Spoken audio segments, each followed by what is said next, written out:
अगर air India नहीं होगा, जब देश में नहीं होगा एयर इंडिया, तो आप बताइए क्या करेंगे ज्योतिरादित्य सिंधिया? जब एयर इंडिया नहीं होगा, जब रेलवे नहीं होगा, जब बीएसएनएल नहीं होगा, तो मैं कहता हूं कि इस देश में मंत्री की क्या जरूरत है?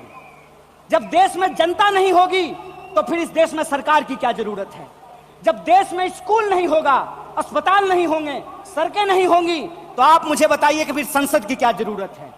इस देश की जो पूरी की पूरी संकल्पना है, उस संकल्पना को आज एक बार फिर से कांग्रेस के राष्ट्रीय महाधिवेशन में पुनर्विचारित करने की जरूरत है।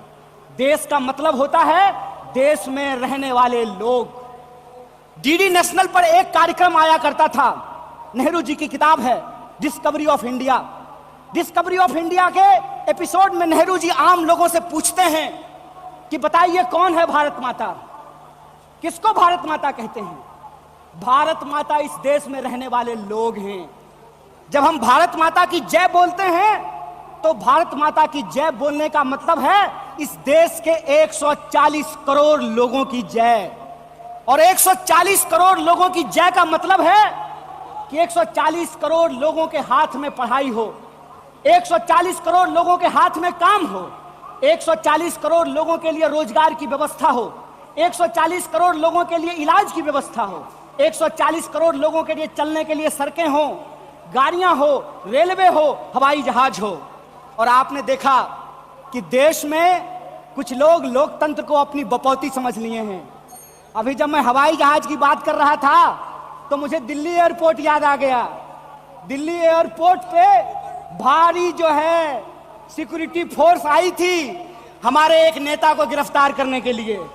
तो मैं दिल्ली में बैठे हुए हुक्मरानों को इस महाधिवेशन के माध्यम से कहना चाहता हूं, आपको मालूम नहीं है भारतीय राष्ट्रीय कांग्रेस का इतिहास। आपके पुरखों ने जिन अंग्रेजों की चापलूसी की थी, उन अंग्रेजों से लड़ करके हमने इस देश को आजादी दिलाई। इस बात को याद रखिएगा। ना आपके जेल से डरेंगे, ना आपके मुकदमे से डरेंगे, ना आपकी लाठियों से डरेंगे, ना आपकी गोलियों से डरेंगे।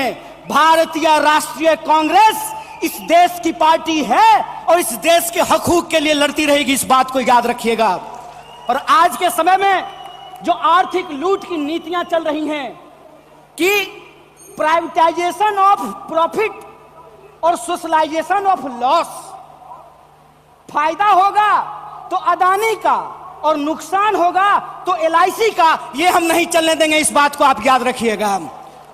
फायदा होगा तो प्रधानमंत्री जी के दोस्त का, और नुकसान होगा तो इस देश के आम लोगों का पैसा जो एसबीआई में पड़ा हुआ है उसका, ये हम नहीं चलने देंगे। इस बात को याद रखिएगा। इसीलिए हमारा पॉलिटिकल और इकोनॉमिक रेजोल्यूशन ये है कि भारतीय राष्ट्रीय कांग्रेस इंडियन कॉन्स्टिट्यूशन का सेफ गार्ड है। हम इंडियन कॉन्स्टिट्यूशन के पहरेदार हैं, हम इंडियन कॉन्स्टिट्यूशन के असली चौकीदार हैं। इस बात को याद रखिएगा। और इंडियन कॉन्स्टिट्यूशन इस बात को रिजॉल्व करता है, we the people of India. और यह जो we the people of India है, इसमें इस देश में रहने वाले वो तमाम लोग, चाहे हिंदू हो, मुसलमान हो, सिख हो, ईसाई हो, जैन हो, पारसी हो, बुद्धिस्ट हो, या वैसे भी लोग जो किसी धर्म को नहीं मानते हैं, वो सब भारत के लोग हैं। और उनके हकूक के लिए, उनके अधिकार के लिए, कल्याणकारी राज्य की अवधारणा को बचाए रखने के लिए भारतीय राष्ट्रीय कांग्रेस संघर्ष करेगी। और यही जो पॉलिटिकल रेजोल्यूशन है कि हम देश के लोगों के बुनियादी सवालों के लिए, रोजी रोटी, कपड़ा, मकान, शिक्षा, स्वास्थ्य, सड़क, बिजली, पानी, और इस देश के संविधान के लिए संघर्ष करते रहेंगे। इसी आशा और उम्मीद के साथ आप तमाम सम्मानित मंच और आप तमाम प्रतिनिधियों का एक बार पुनः स्वागत करते अपनी बात को खत्म करूंगा। शुक्रिया। इनकलाब जिंदाबाद। जय हिंद, जय भारत, जय कांग्रेस।